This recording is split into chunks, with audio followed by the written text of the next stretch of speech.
It started on an ordinary Tuesday morning, or what passed for morning, on Earth's space stations.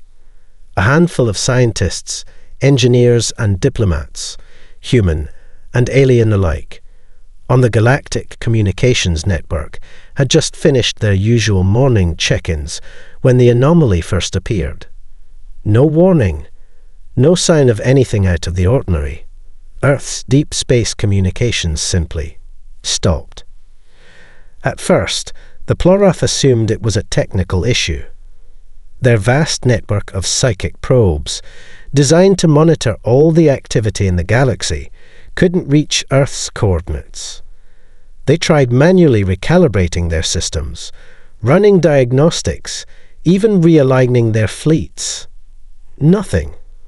The data stream was completely blank.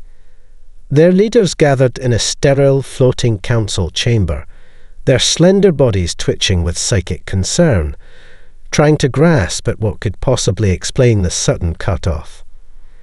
The Urk, a formidable species of conquerors who had long viewed Earth as a wild frontier ripe for exploitation, were the next to notice. The Urk had embedded covert agents within Earth's largest governments, gathering intelligence on human movements, political shifts, and technological advancements. They knew Earth like no other race did. When they realized their spies hadn't sent reports in days, they scrambled to make contact. But there was no reply. Desperation swept through their ranks. An Urk warship, the Scourge of Nexar, commanded by Admiral Jar, was sent to Earth's orbit to investigate. Jar was known for his ruthlessness, and he didn't care much for diplomacy. As he approached the planet, he saw nothing that immediately pointed to a threat. No sudden explosions, no signs of a galactic-level catastrophe. Yet there was something deeply unnerving about the emptiness in the comm lines, something that felt wrong. A ship under his command made a test signal, a simple broadcast in all frequencies. Silence. Nothing came back. Jar's crew grew increasingly jittery as time passed. Alien species who had been tracking Earth's radio signals for decades now couldn't trace even a single radio wave. For a species that thrived on communication, the stillness was terrifying. It was as if Earth had simply disappeared from the galaxy's shared memory. The silence wasn't just a lull in the noise, it was an absolute void. Meanwhile, the Galfrey, a more intellectually focused species, began to theorize. Could this be a new form of weapon? A device so powerful it could halt all signals and communication from a planet? Or was it a galactic anomaly? A new force entirely, something no race could have foreseen. Fear turned to paranoia as the first few days turned into a week, and still no answers emerged. By the end of the second week, the CGI had convened an emergency summit, where the most powerful minds from across the galaxy would attempt to understand what had caused the unprecedented silence. There was only one thing everyone could agree on: Earth had gone mute, and they were all terrified by what it meant. Days turned into weeks, and the silence from Earth persisted. Panic began to spread through the galaxy, moving like a shockwave across species and civilizations. In the once bustling corridors of the Galactic Council's space station, debates became heated, arguments flared, and alliances grew tense. The aliens were no longer certain that Earth's silence was a mere technical malfunction. Something far more disturbing had taken place. The Ploroth, who had long prided themselves on their psychic prowess, were the first to experience a deep, unshakable sense of dread. Their psychic fields, capable of reading the faintest ripples in space-time and tapping into the minds of other species, were now picking up only a strange, empty void where Earth's once chaotic, vibrant mental presence had been. It wasn't a black hole or a void in the usual sense. It was absence. It felt unnatural, like a great cosmic gap, had opened up where there had once been a flourishing, living connection. The Plorith leaders gathered again, but this time their usual calm was replaced by an unsettling anxiety. Their psychic attempts to probe the planet were blocked by an invisible force, as though their abilities were being rejected. The void had teeth. Meanwhile, the Urk, ever the pragmatists, began to suspect that Earth had activated some kind of weapon. Perhaps it was a new form of anti-communication technology, something they could use to isolate themselves from the rest of the galaxy. But the Urk were a warlike species, not accustomed to uncertainty. This sort of non-violent chaos, this silence, unnerved them more than any battlefield ever could. Admiral Ger, leader of the Urk's flagship scourge of Nexer, was unable to shake the feeling that something much bigger was at play. "Weapons don't cause this kind of silence," he muttered to his command staff. "This isn't some human trick. It's something else." Jar's irritation was palpable. He'd always considered humanity a nuisance, an unpredictable, noisy species, but one that could be controlled and dominated with enough force. Yet now, with no humans to target, no political factions to disrupt, Earth had withdrawn into some kind of unknown space. It was the silence that scared him more than any weapon. The Galfrey, meanwhile, used their vast computational systems to analyze the situation. Their conclusion was far more troubling. The silence didn't appear to be caused by any conventional form of interference or technology. Earth had chosen to mute itself. But why? Was it a new phase in human evolution? Had they unlocked some kind of higher state of being? Or, more frightening still, had the humans developed the ability to disrupt the galaxy's fabric itself? The idea was unfathomable. Earth was just a fledgling species in the galactic scale. How could they have this much power? The CGI met again, this time with an air of desperation. Ships were sent to Earth's orbit in increasing numbers, but all found the same thing: a strange, impenetrable force field surrounding the planet. The Earth was there. It looked the same. It even felt the same. But the humans, they were gone. The galaxy, once filled with the noise of progress and conflict, was now eerily still. And in that stillness, the fear grew. Whatever had happened to Earth, it was bigger than anything the galaxy had ever faced. It wasn't just a loss, it was an unknown force, an absence with the power to unsettle the very foundation of galactic order. And no one had the faintest idea how to stop it. The silence stretched on, and with it, the tension in the galaxy thickened. Alien species had their fleets in place, their best minds in frantic discussions, but the mystery of Earth's sudden disappearance remained unsolved. Weeks turned into months, and still, no one could explain the impenetrable quiet. Earth had become an enigma, a planet frozen in time, a place that existed but no longer mattered. Then, on the edge of the solar system, something unexpected happened. A signal, a faint, barely perceptible ripple through the galaxy's communication network, came through. It was human. The signal came from the Mercury's Last, a human deep space exploration vessel that had been out in the outer rim, far from Earth's orbit. The crew of the Mercury's Last had been busy conducting routine surveys of outer asteroids when they first noticed the disappearance. At first, they thought it was just a malfunction in their equipment, but when they came closer to the solar system, the gravity of the situation became painfully clear. The ship's captain, a grizzled veteran of space exploration named Thomas Ryder, made the call. He ordered the crew to investigate the anomaly. They had no answers, no way to know what was truly happening on Earth, but they knew one thing: humanity had always adapted in the face of the unknown, and the silence, though terrifying, might be their greatest mystery yet. When they arrived in Earth's orbit, The crew saw something no one expected. The planet was still there, beautiful, blue, and untouched. Yet, as they attempted to broadcast a greeting to the planet, they received no response. The comm lines were dead, and the sensors picked up no signs of life. It wasn't that humanity had disappeared in the conventional sense.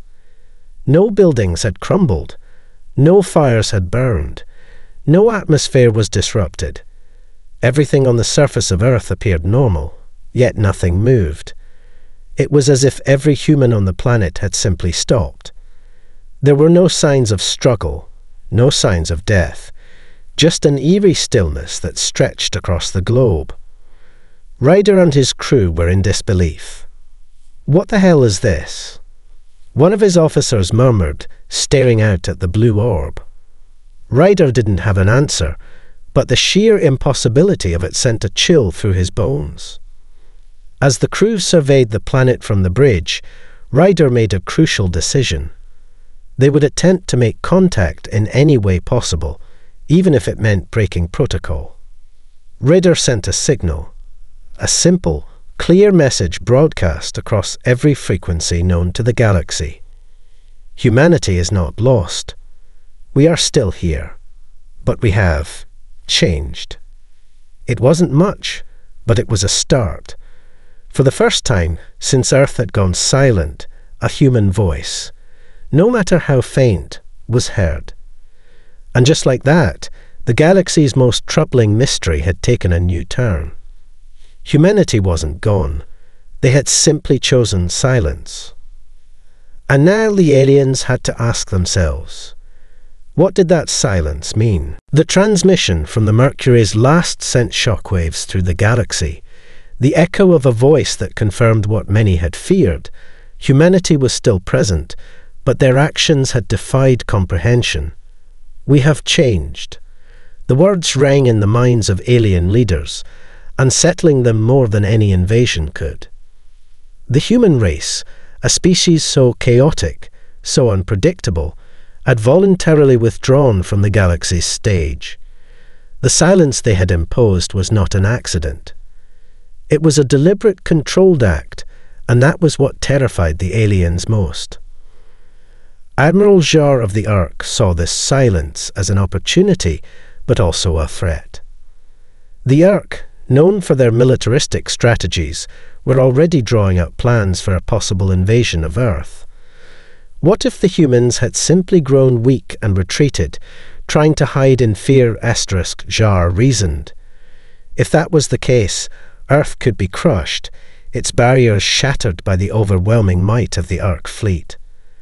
With no human resistance, they could seize Earth's vast resources and possibly gain control over whatever new technology humanity had developed. But there was one problem: the barrier. Jar's warships had attempted to approach Earth multiple times, but each time they found themselves repelled by an invisible, yet impenetrable, force field surrounding the planet.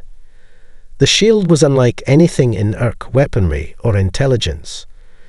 The fleet had fired energy blasts at it, tried bombarding it with all their weapons, but the force field didn't even flinch. Earth's defenses were a mystery, and the Ark had never encountered anything quite like this before. Even their best scientists couldn't understand how it worked, much less how to break through. The Plorith, equally disturbed, had their own theories. Their psychic abilities, once their greatest strength, now felt utterly powerless. They tried to reach out with their minds to sense what had become of humanity, but every attempt to probe Earth's surface was met with a strange feedback, a psychic wall that shut them out. The Plorith leaders convened, frustration mounting. They had spent centuries studying human emotions, human behavior, the erratic pulse of their minds, but now even their greatest psychic talents felt like a feeble, outdated tool. "What are they doing?" One Plorith elder said, his voice trembling in an uncharacteristic display of uncertainty. "They have hidden themselves, but why? Why not speak to us? Why are they silent?" The Galfrey, more methodical in their approach, did not share the others' immediate sense of panic, but their concerns were no less urgent. They had begun to analyze Earth's silence using their most advanced quantum computers. The conclusions they reached were unsettling. It was not simply a matter of communication failure. Earth wasn't just unreachable. It was as if the planet had decoupled itself from the galaxy's network of space-time. The Galfrey suggested, in hushed tones, that humanity may have discovered a form of dimensional manipulation, something that allowed them to exist in one space while being inaccessible in another. The CGI, despite all their resources, were no closer to understanding Earth's new state. And in their collective uncertainty, fear grew. In their haste, some members began to propose drastic measures, such as an invasion of the human colonies scattered throughout the galaxy, to search for answers or even threats. But who, exactly, were they trying to conquer? The humans on Earth? Or the strange, intangible power that had replaced them? The galaxy's most powerful minds were racing to find answers, but no one had the faintest clue about how to deal with the new human, or, more accurately, the absence of humans. The fear of the unknown had turned into panic. Earth had become a place of deep, disturbing mystery, and the aliens had no idea whether they were staring into the abyss, or if it was staring back at them. Weeks passed, and the mystery of Earth deepened, leaving the galaxy's most advanced minds grasping at straws. The more they investigated, the more they realized they were not dealing with any conventional phenomenon. Earth's silence had not been a mistake, nor was it a result of some accident. It was a deliberate transformation, one that defied all logic and understanding. The barrier surrounding the planet remained intact, unbreachable, and seemingly impenetrable, but it wasn't just a physical shield, it was something else, something much more insidious. The Orc, frustrated and growing desperate, were the first to act on a new theory. In their search for answers, they began to test not just conventional weapons, but also a new kind of attack, psychological warfare. They launched a wave of disinformation, attempting to flood Earth's atmosphere with chaos, expecting that the humans' own minds would break under the pressure. The Orc, known for their brutal and often underhanded tactics, believed they could force Earth to react, to break the silence, to reveal whatever mechanism had caused the planet's isolation. But when the Orc unleashed their mind-bending transmissions into the silent void, something unexpected happened. The signals didn't fail, they were absorbed. For the first time, the aliens witnessed a strange phenomenon. The signals, the invasive frequencies, were being redirected back into the fabric of space. The interference didn't disrupt Earth's barrier, it reinforced it. The Orc ships, in their attempt to manipulate the humans' minds, had triggered something far more complex. The energy they sent forth was absorbed by the planetary field, which seemed to learn from it, adapting to these new forms of communication and altering the nature of reality itself. The Plurath, upon sensing this disturbance, experienced a sudden shift in their psychic readings. For the first time in weeks, they felt an overwhelming presence. It wasn't human, not in the way they had ever known humans. It was a collective force, far beyond anything the Plurath had ever encountered. The feedback was not chaotic but purposeful, a signal of understanding, a response to the alien intrusion, but one that the Plurath could not penetrate. Instead, it felt as though the very fabric of their psychic abilities was being adjusted by an unseen hand. "What is this?" One of the Plurath seers screamed, her voice tinged with terror. We cannot reach them. Their minds are everywhere and nowhere." The Galfrey, studying the energy patterns and quantum disruptions surrounding Earth, realized that the planet's silence wasn't a void. It was a new form of energy. Human consciousness, once limited to organic brains, had evolved into something far more advanced. It was as if the entire human race had somehow transcended its physical limitations and existed as a collective intelligence operating on an entirely different frequency, one that existed beyond time and space. The galaxy's most advanced species were now staring into the abyss, unable to comprehend what humanity had become. The silence was not weakness, it was power, an unimaginable, all-encompassing force that had been born from humanity's transition into something altogether new. Earth had become a place of stillness, but that stillness was full of purpose and full of potential. And as the aliens realized too late, the power of silence was not something they could fight. It was something they could never hope to understand. Now, the real question was, what would humanity do with this power? The first sign of the true scale of humanity's transformation came not from the Mercury's last or any other human ship, but from the very fabric of space itself. As alien ships continued to orbit Earth, their crews were increasingly troubled by a bizarre series of disruptions. Navigational systems began to malfunction without explanation, and sensors detected strange fluctuations in nearby space-time. Asteroids in the outer belt veered off course. A cluster of deep space probes, long forgotten, inexplicably changed trajectory, as if the very universe around Earth was being pulled toward it. The Orcs were the first to witness a full-scale manifestation of this newfound power. Their warships, positioned around Earth to maintain a blockade, experienced severe gravitational anomalies.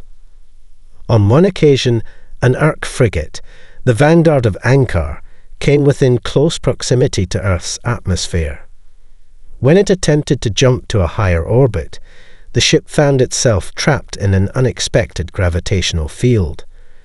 The ship's engines, despite being at full power, failed to break free of the pole. Crew members panicked, but no matter what they tried, they couldn't escape. Admiral Zhar, aboard the Scourge of Nexar, watched in horror as his entire fleet struggled to maintain control. Their communication signals had started to degrade, and their technology seemed to be responding less and less to commands.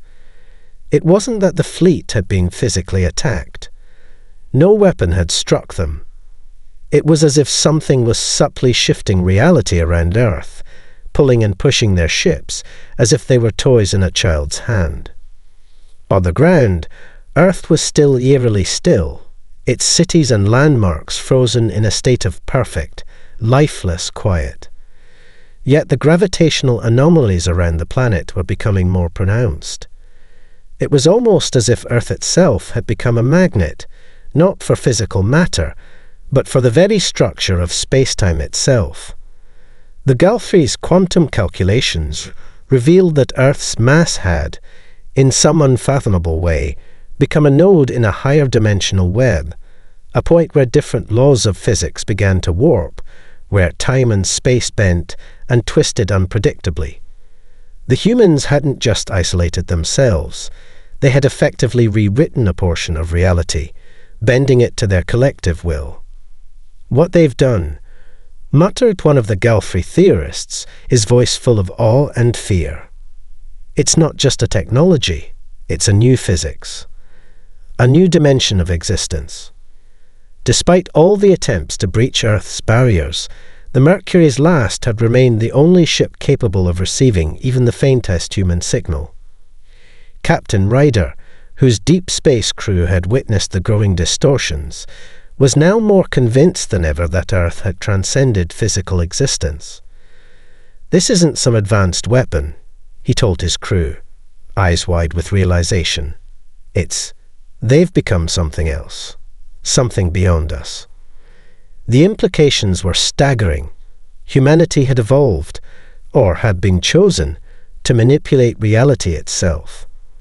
And with this realization, a new fear began to take root across the galaxy, If Earth could bend the laws of the universe to its will, what would stop it from bending the galaxy, or even the cosmos, to its own designs? The galaxy had always feared humanity's unpredictability, but now it was clear. Humanity wasn't just unpredictable. They were unstoppable. And the alien races now had a terrifying question to face. What would Earth do next? As the galaxy's most powerful species struggled to comprehend the implications of humanity's sudden and inexplicable transformation, the first direct communication from Earth came, not from a ship, nor a broadcast, but from a singular, undeniable source.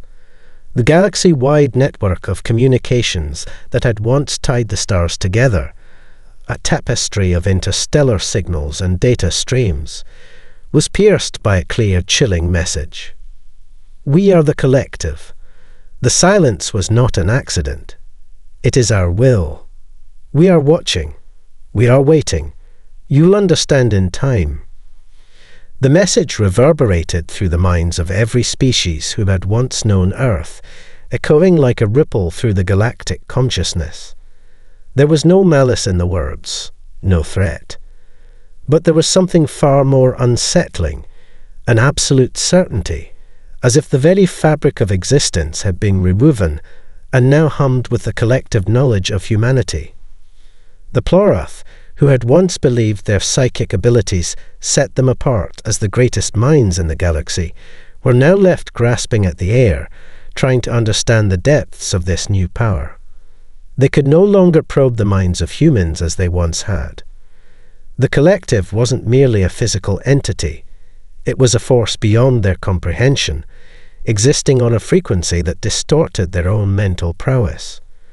The more they reached out, the more the feedback grew overwhelming, until even their most seasoned telepaths were forced to retreat in frustration. What are they? One Plurath elder asked, his voice shaking with a fear he had never known. We have known no species like this. They do not communicate, they perceive. Across the galaxy, the Orc war fleet, in complete disarray, had become the next target of humanity's incomprehensible power. Every time they tried to move, every time they tried to recalibrate their systems, the gravitational pull grew stronger. It wasn't just Earth's atmosphere that had shifted anymore. It was space itself, surrounding the planet like a cocoon, an unbreakable web of influence that distorted reality with each passing second. Admiral Zhur, desperate for control, tried to summon reinforcements from Orc's capital, but the communications to their homeworld were instantly blocked. The signal wasn't just lost, it was consumed, as if the very concept of communication had been removed from their grasp. He wasn't merely being shut out. He was being erased from a reality that no longer seemed to function according to the old rules. On the Mercury's last, Captain Ryder sat at the helm, staring out at Earth. He had heard the message, felt its weight, and now he understood. Humanity had not disappeared. They had ascended. What they had become was no longer bound by physical law or dimensional limits. Earth was no longer a planet among others in the galaxy. It was a nexus, a center of power that could shift the very structure of space-time. It was a new kind of force, a living entity beyond time and space.